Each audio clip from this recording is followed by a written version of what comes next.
Morning बच्चों, आज हम लोग इतिहास विषय में अध्याय 6 भारतीय राष्ट्रीय आंदोलन इस पाठ को शुरू कर रहे हैं। ये हमारा नया अध्याय है। इस पाठ में हम राष्ट्रीय आंदोलन के बारे में पढ़ेंगे कि हमारे देश में जैसे कि 1857 में जब स्वतंत्रता संग्राम जो है प्रारंभ हुआ था, तो इस आंदोलन को कुचलने का जब अंग्रेजों के द्वारा प्रयास किया गया था, तब भारतीयों ने इसका किस प्रकार से डटकर मुकाबला किया। और इससे पहले हम लोग इस पाठ के पहले हम लोग जैसे अध्याय 4 में भी पढ़े थे कि 1857 का जो संग्राम था उसमें किन किन क्षेत्रों से संग्राम प्रारंभ हुआ था और ये संग्राम जो है सफल क्यों नहीं हो सका, इसकी असफलता के क्या क्या कारण थे, हमने उस पाठ में जाना था। लेकिन इस पाठ में जो प्रारंभिक तैयारी है उसका संगठन कैसे हुआ, कैसे राष्ट्रीय आंदोलन में लोगों ने भाग लिया और उसमें किस प्रकार से सफल हुए, कौन कौन लोगों ने इसमें भाग लिया था, ये सारा चीज हम इस पाठ के जरिए से जानेंगे और समझेंगे। तो पाठ शुरू करते हैं। प्रारंभिक तैयारी, संगठन। पिछले अध्याय में आपने पढ़ा है कि 1857 के स्वतंत्रता आंदोलन को कुचलने का पूरा प्रयास अंग्रेजी शासन ने किया। भारत के इतिहास में इस आंदोलन के पश्चात नए युग की शुरुआत हुई। जब ये आंदोलन हुआ तभी नए युग की शुरुआत हुई थी और 1857 के स्वतंत्रता आंदोलन से जनता को जब एहसास हुआ कि देश की आर्थिक, राजनीतिक एवं सामाजिक परिस्थितियां देश के लोगों को एक दूसरे के समीप ला रही है, वे यह भी जानते थे कि लोगों को जागरूक करना होगा, उनमें राजनीतिक चेतना पैदा करनी पड़ेगी, तभी भारतीय राष्ट्र का लक्ष्य पाया जा सकता है। इसलिए यह जरूरी है कि लोगों में राष्ट्रीय एकता और राष्ट्रवाद की भावना को बढ़ावा दिया जाए। आप यह तो जानते ही हैं कि भारतीय राष्ट्रीय आंदोलन मूलतः विदेशी आधिपत्य के विरुद्ध एक संघर्ष था। ब्रिटिश शासन के अत्याचारों से उत्पन्न परिस्थितियों ने भारतीय जनता में राष्ट्रीय भावना विकसित करने में सहायता दी। वे परिस्थितियां निम्नलिखित थी। यहाँ पर जैसे कि ब्रिटिश शासन के अत्याचार से जो परिस्थितियां उत्पन्न हुई थी, जिसके कारण से भारतीय जनता में जब राष्ट्रीयता की भावना जो है जागने लगी, जागृत हुई, तो ये परिस्थितियां ऐसी कौन सी परिस्थितियां थी जिसके कारण से उनमें राष्ट्रीय भावना जो है जागृत हुई थी। तो उसमें था लोगों में जातीय घृणा, सामाजिक कुरीतियों एवं असमानता को दूर करने हेतु प्रयास। ब्रिटिश शासन के अत्याचार से ये सारी परिस्थितियां जो उत्पन्न हुई थी, इसमें पहला कारण ये था। दूसरा, समूचे देश का राजनीतिक रूप से एकीकरण हुआ। तीसरा, डाक तथा संचार व्यवस्था प्रारंभ करना। चौथा, अंग्रेजी भाषा का प्रचार प्रसार करना। पांचवा, अंग्रेजों की पक्षपातपूर्ण आर्थिक नीति और शोषण के कारण भी देश में राष्ट्रवाद का उदय हुआ। यही सब जो कारण जो था वो राष्ट्रीय भावना को विकसित कर रही थी। इसके बाद में अंग्रेजों ने अंग्रेजी भाषा का प्रचार प्रसार क्यों किया था, क्या कारण था कि अंग्रेजी भाषा का प्रचार प्रसार किया था। इसका हम लोग पिछले पाठ में भी पढ़ चुके थे कि अंग्रेजों की भाषा जो थी अंग्रेजी थी और यहाँ के भारतीयों की भाषा हिंदी है, तो विचारों का आदान प्रदान जो है नहीं हो पा रहा था। इसी के कारण से इसका मेन कारण जो था अंग्रेजी भाषा का प्रचार प्रसार करने का कारण यही था। साथ में यहाँ की जनता जो थी वो पढ़ी लिखी नहीं थी, तो उनको शिक्षित करना भी था, ये भी एक कारण था। आपने यह पढ़ा है कि 18वीं सदी में इंग्लैंड में औद्योगिक क्रांति हुई। अंग्रेज व्यापारी विश्व भर के कई देशों में अपना माल बेचते थे। अध्याय 1 में आप लोग पढ़े थे कि 18वीं सदी में इंग्लैंड में औद्योगिक क्रांति हुई थी और उसी में क्या हो रहा था कि अंग्रेज व्यापारी विश्व भर के कई देशों में अपना माल बेचते थे। उन्हें अपने कारखानों के लिए सस्ते कच्चे माल तथा तैयार माल के लिए बाजार चाहिए था।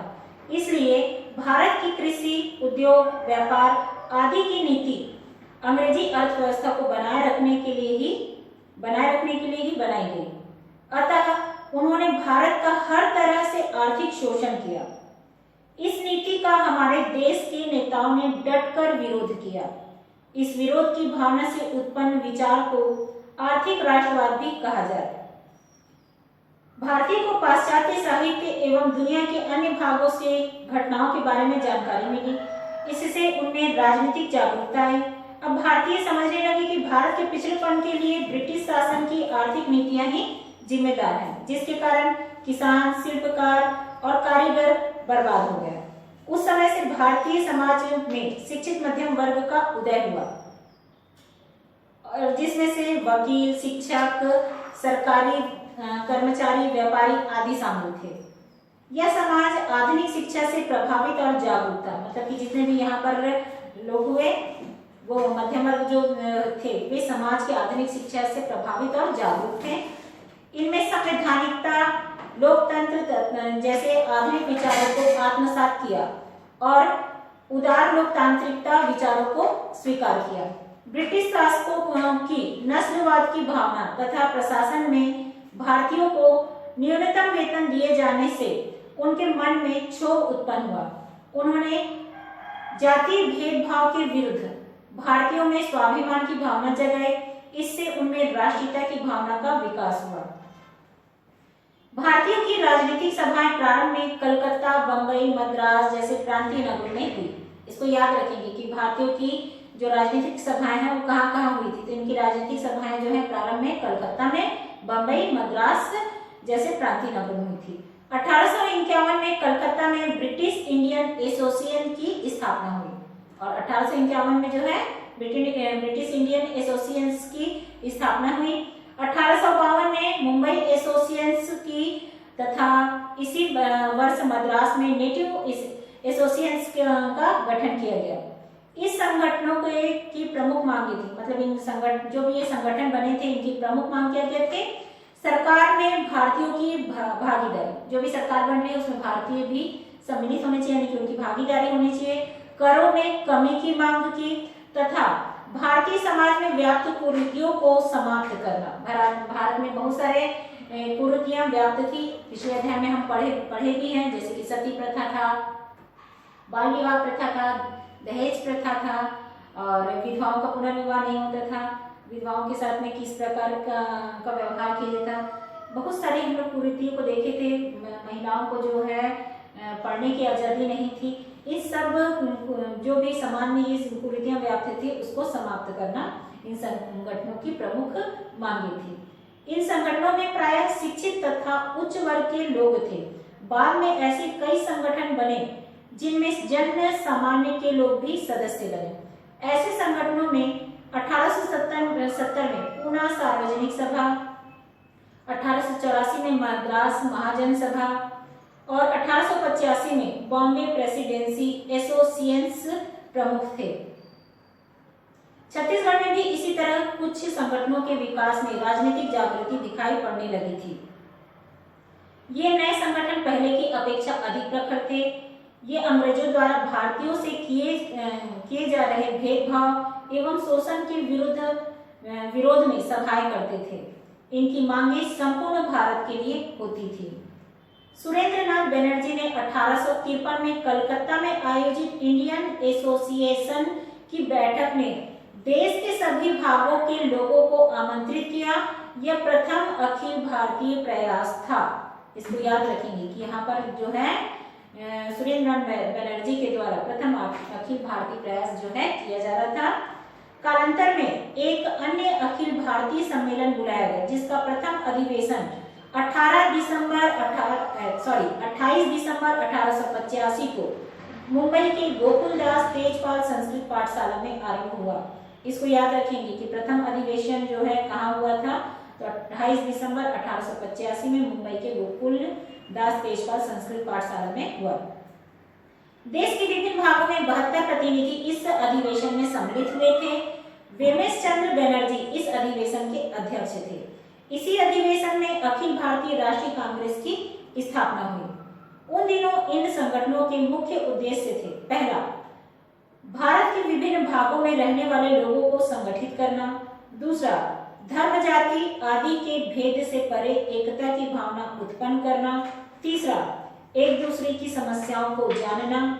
चौथा, राष्ट्र की प्रगति के लिए आवश्यक उपायों पर विचार विमर्श करना।